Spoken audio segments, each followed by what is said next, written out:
22শে জানুয়ারি ছিল প্রথম বিবাহবার্ষিকী। তো আজকের দিনটা শুরু করলাম এইভাবেই। তো এইভাবে বলতে মায়ের মন্দির দিয়ে শুরু করলাম।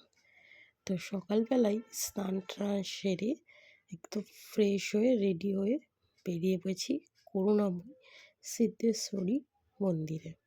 তো এখানে আমার বরমশাই প্রথমেই ডালাটা কিনে নিচ্ছিল। আর এই ডালাটা নিয়ে আমি চলে গিয়েছিলাম মন্দিরে। তো মন্দিরে যেহেতু ক্লিপিং নেওয়ার কোনো অনুমতিটা নেই, সেহেতু ভেতরে কোনো ক্লিপিং নিইনি। তো পুজোটা সেরে বাইরে এসে ধূপকাঠি ভালো করে মায়ের দেখিয়ে নিয়ে তারপরে চারপাশটা একটু ঘুরে দেখে নিলাম। এর আগেও বহুবার এসেছি, ছোট থেকেই আসছি। তো যতবারই আসি এই জায়গাটা না মুগ্ধ করে। তো তারপরে পুজো টুজো দিয়ে আমরা চলে গিয়েছিলাম 6 বালিগঞ্জ প্লেসে দুপুরের লাঞ্চটা সারতে। তো 6 বালিগঞ্জ প্লেসের কিন্তু অ্যাম্বিয়েন্স আমার দারুণ লাগে। তো গড়িয়াহাটেরটা এর আগে আমি গিয়েছিলাম। তো এটা গিয়েছিলাম আমরা যাদবপুরেরটায়। এটাও কিন্তু দারুণ ছিল।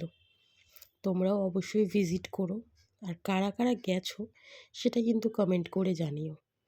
আর এই যে আমরা বসে পড়েছি, ছবি টবি তুললাম, তুলে ঠুলে নিয়ে এবার আমরা বসেছি খাওয়া দাওয়া করতে। তো প্রথমেই চলে এসেছিলো ওয়েলকাম ড্রিঙ্ক গন্ধরাজ ঘোল, দারুণ ছিল।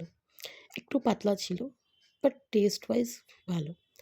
তো তারপরে চলে এসেছিলো আমাদের স্টার্টার ফিশ ফ্রাই। যেহেতু থালি নিয়েছিলাম, অনেক কিছু থাকবে, খেতে পারবো না, তো সেই জন্য স্টার্টারে একটাই ফিশ ফ্রাই নিয়েছিলাম।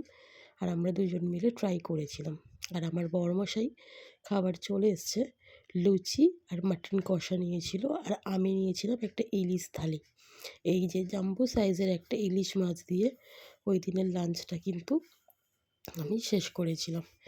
টেস্ট ওয়াইজ প্রত্যেকটা খাবার ভালো ছিল, প্রত্যেকটা খাবার।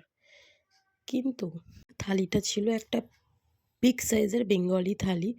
4-5 রকমের সবজি, মিষ্টি সমস্ত কিছু দিয়ে ছিল থালিটা।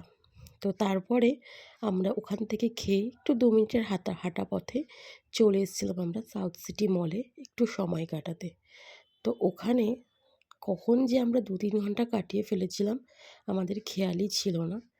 তো বিকেলবেলা একটা চা নিয়ে আর ফ্রেঞ্চ ফ্রাই নিয়ে আমরা বিকেলবেলা একটু সময় কাটিয়ে সন্ধ্যের দিকে আস্তে আস্তে বাড়ির দিকে রওনা দিয়েছিলাম।